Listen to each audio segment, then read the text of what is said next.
Imagine this. Chilling image. A wanted person poster. At the top, those stark words, right? Below it, a headshot, smiling young woman. Okay. And then in red, this reward. 1 million Hong Kong dollars. Not just for info, but, and this is the really unsettling part, to take her to Chinese embassy. Wow. That's incredibly direct. Now picture that same woman, shivering actually, standing right there, right in front of the huge London building that is this proposed new Chinese mega embassy everyone's talking about. Yeah, it's a powerful image, isn't it? It really brings home the very personal human stakes involved here. It shows how even a building can become this flashpoint for global tensions. A powerful image indeed. And it shows us straight away this isn't just abstract geopolitics, is it? Not at all. Because today we're doing a deep dive into this really explosive fight over the UK's proposed new Chinese mega embassy right in London. What? Our mission really is to unpack this whole complex web. You got security fears, human rights concerns, tricky political moves, big economic interests, all swirling around this one building. And hopefully you, our listener, will walk away understanding exactly what's at stake for everyone in this high-profile international dispute. Let's get into it. So first things first, just how mega are we talking here? What's the actual scale? Oh, it's genuinely massive. Of The the- plans cover a sprawling 20,000 square meter site. 20,000. Yeah, if it gets the green light, it'd be the biggest embassy in the whole of Europe. China actually bought the old Royal Mint court site back in 2018. Cost them 255 million. 255 million. That's serious money, a major investment. Definitely. And that scale, that sheer size, makes its location seem incredibly strategic, doesn't it? Absolutely. It's directly opposite the Tower of London. You know, a place just steeped in British history, kings, queens, William the Conqueror, the lot. Right next to history, and also right next to London's financial district. Exactly, which adds another layer of significance. And the plans themselves, what do they show? Well, the blueprint includes things like a cultural center, housing for about 200 staff members. But crucially, the plans also show these rooms down in the basement. Basement rooms. Yeah, behind security doors. And here's the thing. They have no identified use marked on the plans. No identified use. Ah, okay. That detail alone seems like it would raise some eyebrows. It certainly does. And it feeds directly into these deeply personal human rights and security fears that opponents have been voicing. Right. And what kind of specific fears are we hearing about? I remember reading about Carmen Lau, the woman from that wanted poster. Her story seems central here, doesn't it? Very much so. Carmen Lau, she's 30. She had to flee Hong Kong back in 2021. This was when pro-democracy activists were being arrested left and right. Okay. She admits she literally shudders just looking at the site for this new embassy. Her fear is, well, it's palpable. She worries that with such a huge, powerful base, China could more easily harass political opponents here in the UK. Harass them how? Or even, and this is her deepest fear, maybe even hold them inside the building itself. Her story really helps to, contextualize these anxieties. And it's important to remember the background here, isn't it? The 2019 Hong Kong protests, they started because of attempts to bring in an extradition law, right? Exactly. And China's response afterwards included a new law forcing all elected officials. Carmen was a district councilor to take an oath of loyalty. Which she refused to do. She resigned rather than take the oath. She felt she couldn't comply. And then things escalated for her personally. Well, she alleges that soon after she resigned, journalists from Chinese state-run media, like the Ta Kung Pao newspaper, started following her. They even ran a front-page story claiming she and colleagues held parties in their council offices. Smear tactics, essentially. She described it as knowing the tactics of the regime, this pattern of following people, harassing them. It felt very deliberate to her. And the pressure didn't stop even when she got to London. No. Hong Kong then issued 2 arrest warrants for her. The charges were incitement to secession and collusion with a foreign country. Serious charges. Very. And then came that bounty letter we talked about, the one offering $1 million Hong Kong dollars. It was sent directly to her neighbors in London. Sent to her neighbors? That's incredibly intimidating. Absolutely. From Carmen's point of view, she says, the regime just tries to eliminate any possible activists overseas. That's her lived experience. And her fear about people potentially being held or harmed isn't purely theoretical, is it? There was that incident in Manchester. Exactly. That's a crucial piece of context. In 2022, a Hong Kong pro-democracy protester was actually dragged inside the grounds of the Chinese consulate in Manchester. Dragged inside? Yes, and beaten. British police had to physically intervene, step onto the consulate grounds to rescue him. So you can see why Carmen's fears, while perhaps extreme to some, feel very real to those targeted. It's a stark reminder. But okay, let's bring in another perspective here. Because fears, however deeply felt, need context. Steve Sang, he's the director of the SOS China Institute. Right, at the School of Oriental and African Studies. He acknowledges why people from Hong Kong or with certain backgrounds would feel uncomfortable. That makes sense. Of course. However, he also points out, and this is quite specific, that the Chinese government since 1949 does not have a record of kidnapping people and holding them in their embassy compounds. So he's drawing a line there, saying that specific fear of detention within the embassy isn't historically backed up, in his view. Exactly. He argues that particular fear isn't supported by past actions. But Tsang also notes, and this is important too, that some embassy staff would definitely be tasked with monitoring Chinese students and dissidents living in the UK. That's part of their job. Monitoring their own citizens abroad. Yes, and potentially targeting UK citizens too. You know, scientists, business people, people with influence, basically anyone who could advance China's interests. So maybe not kidnapping in the way Carmen fears, but pervasive monitoring and influence operations are definitely seen as likely. That seems to be Tsang's assessment, yes. The monitoring aspect is very much considered a real function of such an embassy. Okay, so that fear of monitoring is widely accepted. And this brings us neatly to another major concern: espionage. Specifically, the idea of tapping into the UK's financial nerve center. Precisely. And the location is absolutely key here. Remember, the Royal Mint Court site used to house Barclays Bank's trading floor. Right, you mentioned there. Which means apparently it was wired directly into the UK's financial infrastructure. Okay, that sounds significant. And there's more. Nearby, there's this tunnel under the Thames. Since 1985, it's carried fiber optic cables serving, they say, hundreds of city firms. Hundreds of financial firms. Their data running right near the proposed embassy site. Potentially, yes. And then actually, within the Royal Mint Court's grounds, there's a 5-story brick building.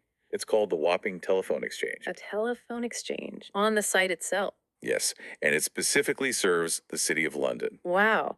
So Professor Pericles Petropoulos, an optoelectronics researcher, he warned about this, didn't he? He did. He stated that having direct access to a working telephone exchange could, theoretically, allow people to glean information. It's like having a potential digital backdoor right into the city's financial heartbeat. A digital backdoor. That's a worrying phrase. It is, and it's led to some pretty serious warnings about espionage possibilities. People like conservative frontbencher Kevin Hollenrake have raised concerns, and even senior U.S. Republicans have weighed in. What kind of warnings specifically? Well, one official cited, someone with security experience from a former U.S. administration, believes it's quite possible that cables could be tapped using devices that are almost undetectable. Undetectable tapping. Yeah, meaning they wouldn't necessarily need to physically break into the cables. Yep. This could make, in his view, anything up to half a mile from the embassy vulnerable. Half a mile radius. It covers a lot of the city. It does. Though, to be fair, this official also pointed out that China has plenty of other methods for hacking into systems anyway. This would just be another potential vector. Okay, so serious concerns being raised. How did the Chinese embassy respond to all this talk of spying? Their response was quite blunt, really. They basically said that anti-China forces are using security risks as an excuse to interfere. Dismissing it as political interference. Yes. They called it a despicable move that is unpopular and will not succeed. They see it purely as an attempt to obstruct the project for political reasons. Okay, so we have the geopolitical angle, the security and espionage fears. But what about the people who actually live right there? This isn't happening in a vacuum. Absolutely not. There are very real local concerns, too. We heard from Mark Nygate, a resident in some 1980s flats right at the back of the Royal Mint Court site. What are his worries? Several things. He's concerned about embassy staff overlooking their homes, general privacy issues, Also the security risks that come with potential demonstrations right on their doorstep. Makes sense. Embassies can attract protests. But his biggest fear, he said, was the possibility of an attack on the embassy and the danger that could pose to him and his neighbors living so close. Yeah, that's a sobering thought. Collateral damage. Exactly. And these aren't just hypothetical protests either. Opponents, groups like Hong Kongers, Tibetans, Uyghurs, plus various opposition politicians, they've already held demonstrations against the plans. How big were these protests? Some involved up to 6,000 people, apparently. So there's significant organized opposition already visible. 6,000 people. That's quite a large number. It is, although interestingly, Professor Tony Travers from the LSE, the London School of Economics, Right. You mentioned him earlier. he actually lives near the current Chinese embassy. And he's not entirely convinced these huge protests will be a regular thing at the new site if it's built. Why not? He points out that, there are often large protests outside embassies for many other countries too. He seems to think it might not be uniquely disruptive compared to, say, the US or Russian embassies at times. An interesting perspective from someone living near the current one. And what's the embassy saying to the local community? Well, the Chinese embassy put out a statement saying the development would actually greatly improve the surrounding environment and bring benefits to the local community and the district. A standard developer's promise, perhaps, but that's their public stance. Okay, so local concerns, potential benefits. It all feeds into this much bigger political picture, doesn't it? This single building project feels like a pawn on a much larger chessboard. It absolutely is. The whole planning application process itself tells a story. It was first submitted, then rejected by the local council, Tower Hamlets, back in 2022. On what grounds? They cited safety, security, and even concerns about the impact on tourism, given the proximity to the Tower of London. Okay, so it was rejected. Did China appeal or change the plans? No. Interestingly, instead they waited. And then in August 2024, just 1 month after the Labor government came to power, they resubmitted an identical application. Identical, no changes. Apparently not. Which suggests a political calculation, perhaps. And it immediately went right to the top, didn't it? Straight away.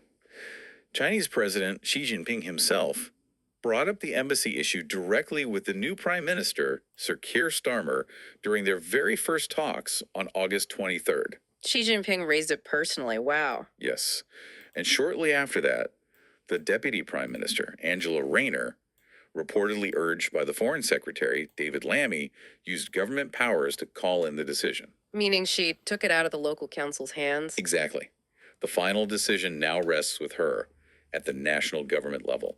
And this is all happening as the UK government is trying to figure out its relationship with China, right? After the whole golden era thing was declared over. Precisely. The previous Prime Minister, Rishi Sunak, said in 2022 the golden era was finished. Now, the current government talks about wanting to engage with China, but it's clearly a very tricky balancing act. So planning decisions aren't just about planning regulations then? Well, as Professor Tony Travers put it, while the decision must be based on the official documentation and planning law, it would be naive to imagine that politics didn't play a role. Politics is inevitably involved at this level. And this really highlights the core dilemma, doesn't it? Lord Peter Ricketts, he's a former top diplomat, chaired the National Security Council. Yes, a very experienced figure. He really stressed just how complex the UK-China relationship is. He pointed to the government's own national security strategy from June. What did that say? It basically laid out these conflicting goals, wanting to boost the UK economy through trade with China, while at the same time dealing with continued tension over things like human rights and cybersecurity. You can't easily separate them. A real tightrope walk, as you said earlier. Indeed. Lord Ricketts described China as an adversary in some areas. He mentioned stealing intellectual property, trying to suborn citizens. Strong words. But also, simultaneously, China is a very important commercial market and a vital player in the big global issues like climate and health. You need to talk to them. So you can't just ignore them, but you can't fully trust them either. That seems to be the crux of it. And Lord Ricketts framed this embassy decision as getting right to the heart of that dilemma. It forces a choice. Whether to privilege the 30, 40, or 50-year relationship, or whether to give priority to the short-term security threats. A fundamental strategic choice, basically. Long-term diplomacy versus immediate risk. And you can see that playing out in the political reactions. Sir Ian Duncan Smith, a conservative MP, known for being critical of China. Yes, a prominent hawk. He's strongly against the embassy going ahead. He basically accused the government of thinking the only way they'll get growth is by kissing up to China. Very direct criticism. So clear opposition there, framing it as economic appeasement. But then you get counter arguments, like from Professor Tang again. On the security point, he actually suggested something quite interesting. What was that? He argued that maybe having all the Chinese staff concentrated on one big site in a larger embassy might actually make it easier for the UK security services to keep an eye on them, rather than having them spread out. Turning the size argument on its head. Easier surveillance. Potentially. Sure. And he also downplayed the idea that rejecting the embassy would massively hurt UK business and trade. Oh, why is that? He described the Chinese government as absolute ultimate pragmatists. His view is they won't fundamentally change their trade relationship based on this single planning decision. Business is business, essentially. So conflicting expert views, even on the likely consequences. Yes. Different assessments of risk and pragmatism. So when it comes down to it, Angela Rayner has this decision to make. It sounds like a huge part of it might hinge on just how seriously she takes those specific warnings about China potentially eavesdropping on UK banks via that whopping telephone exchange. That could well be the tipping point, couldn't it? How credible and severe is that specific technical threat perceived to be at the highest levels of government? Right, that specific risk versus the broader diplomatic and economic arguments. So, wrapping this up, what we've really seen today is how one single building project, this proposed mega embassy, kind of contains within its walls this central tension of our times, hasn't it?